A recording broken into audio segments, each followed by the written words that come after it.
Hey, what's up? I got the Chameleon LED tube here from DigitalFoto. So today we're going to get it out of the box, take a look at the build quality, see how easy it is to use. We'll check things like the CRI, the SSI. We'll take a look at the quality of the light, and we'll give a few examples of how it can be used. So let's get into it.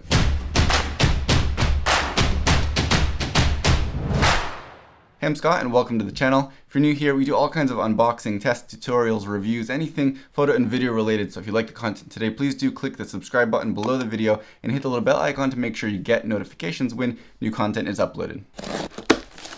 Alright, so first off, it actually comes in a nice little, feels like it's a padded case, and it does have that extra little pouch on the outside. I'm assuming that's for the power cables and stuff. We'll dive into that in a second. And it comes with your instruction booklet here. We'll put that aside for now.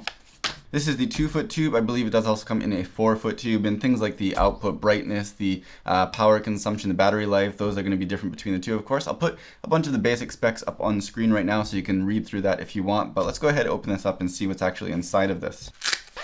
This is actually like kind of tricky to get out of here. The length of the tube is just the same length of the actual case, so it's really tightly in there. Of course, there is some extra foam wrapped around this right now, but the case itself, like I said, is a little bit padded, so it is semi-protective at least. Alright, so that's the tube. It actually is a little bit heavier than I expected, but there is battery built into here. You can power it from the wall as well, and that's one of the things that I love about this, is the versatility to use it either of those ways. While I open up the second zipper, I'll highlight that this is a bicolor and RGB LED tube, so you've got a lot of versatility in how you can use this. So in here, we've got, it looks like one part of a power cable, as well as the power brick that will plug in with like a DC barrel. I assume that's going to go into the light, and then this will connect here.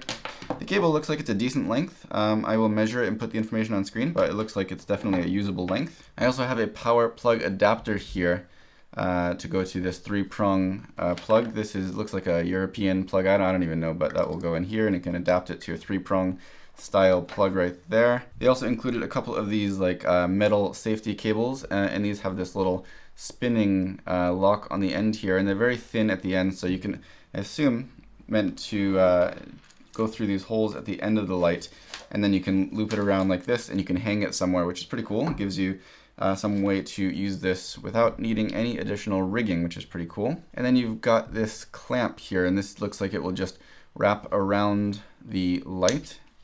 It just unclasps just like that.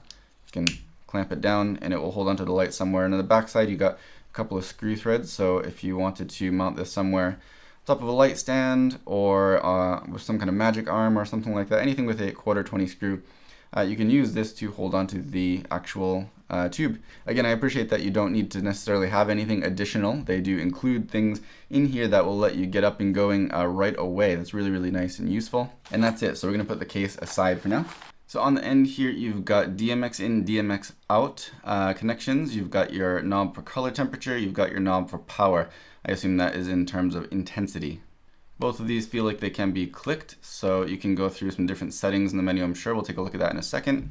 And on the other end, you've got your actually power on button, as well as the input for that DC cable if you're plugging this into wall power.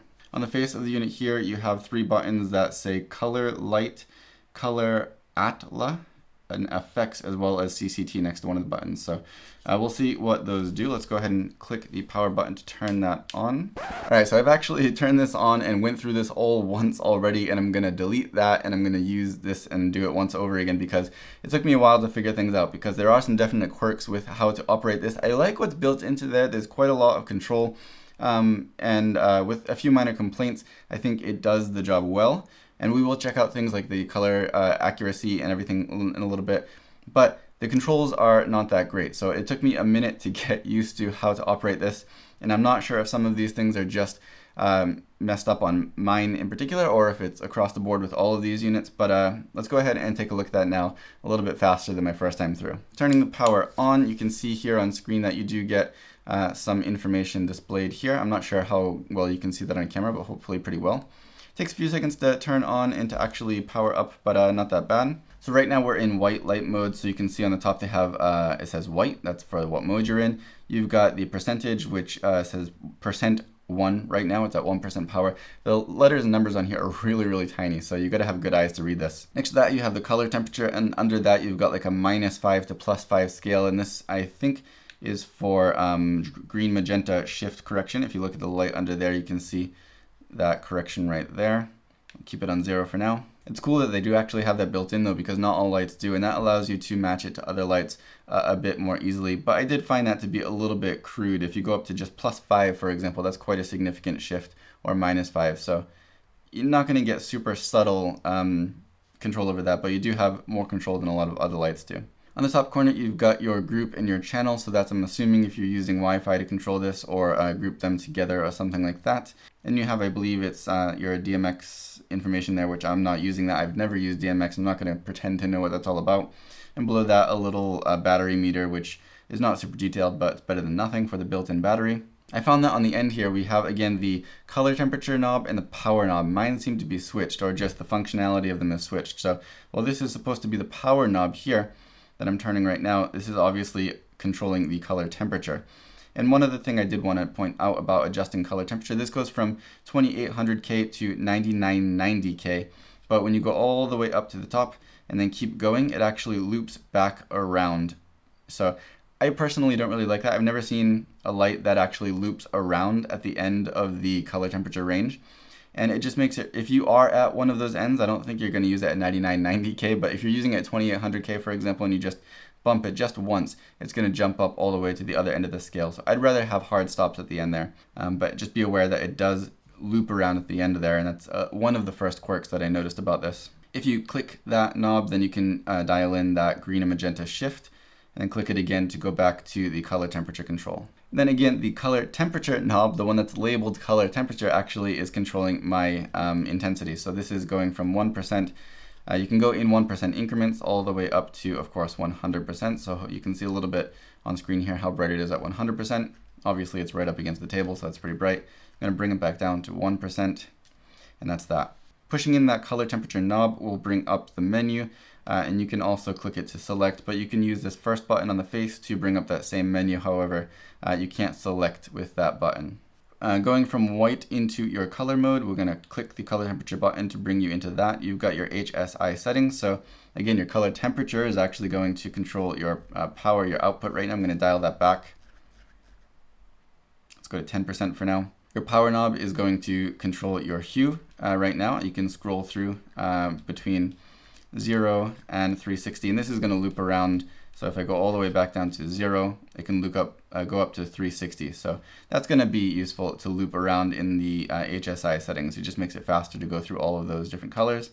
Click that, and then you can dial in your saturation, which also, again, loops around from 99% to 0%. So be aware, everything loops in here. Some things it's good, some things it's not. Pressing this color temperature knob once again brings you back in there. You can adjust your group and channel settings here. And if you keep going, you've got your DMX settings as well. I'm not going to mess with that. Like I said, I don't pretend to know anything about DMX control.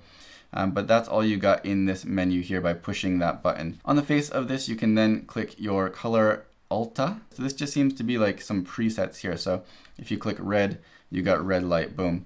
If you click orange, you've got orange light. And you can go through, they got red, yellow, orange, green, cyan, purple, blue, 32, 44, 65, 56, and 65, 100K, and then off. If you click off, it just goes back to white light mode. Finally, after that, you've got your effects settings here, and I like that the actual effects are labeled in the menu. You don't have to remember 0, 1, 0, 2 equals what mode or whatever.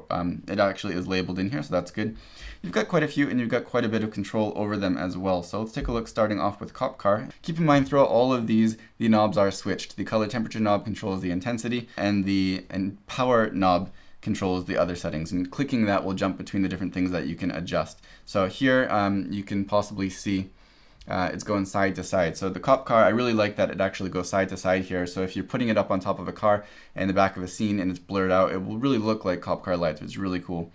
If you turn that power knob, you can then have double blinks. You've got quintuplet.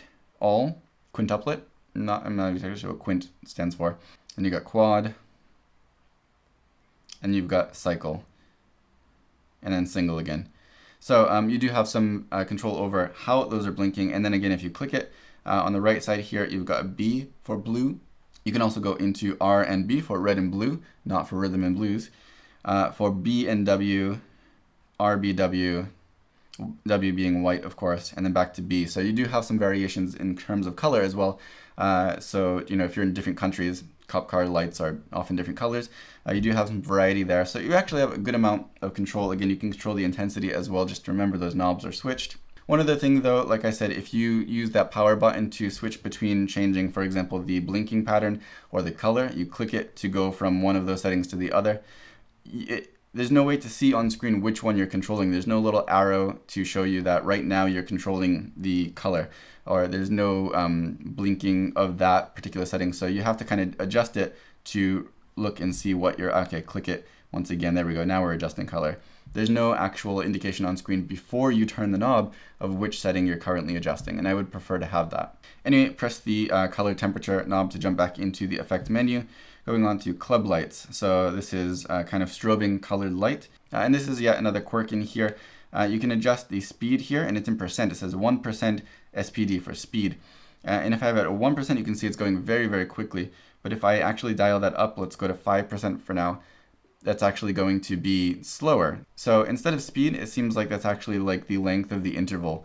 So just the way that it's actually written on this little LCD is kind of weird, but that's how it works. A lower percent is going to be faster, and that carries across for all of the special effects. For these club lights, you can also adjust the colors. You've got 3 colors variation, 6, 9, 12, 15, 18, 21, and 24. So you can cycle through a different number of colors in this effect as well. Next up, you got your lightning, and so here you have your frequency and your speed adjustment. Again, speed works the same way.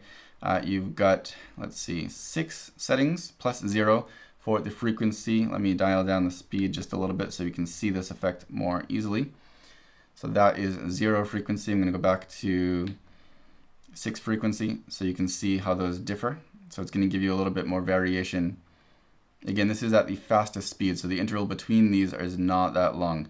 But it's very easy to go in and dial this in like as you're using it, so you could even get some variation in your lightning as you're using it. If you have somebody else dialing that in, messing around with the frequency and the speed as you're using it, you're going to be able to pretty easily get some variety in your effects as well, which is going to make it a little bit more realistic. So that's pretty cool. Next up, you got candle, and this is pretty standard. You can adjust the speed. You can go from warmer to neutral to cooler. Next up, we have fireworks, and you can adjust, of course, the speed again, but we can also go and adjust between colored fireworks. As you can see right now, you have white fireworks, and then you have color plus white. C plus W is colored plus white, so it's mixed between the white light and the colored light there. So you got some variety in color in the fireworks as well. Next up, you got light strobe. So I apologize for that. We're going to leave that off for now. It does what it sounds like.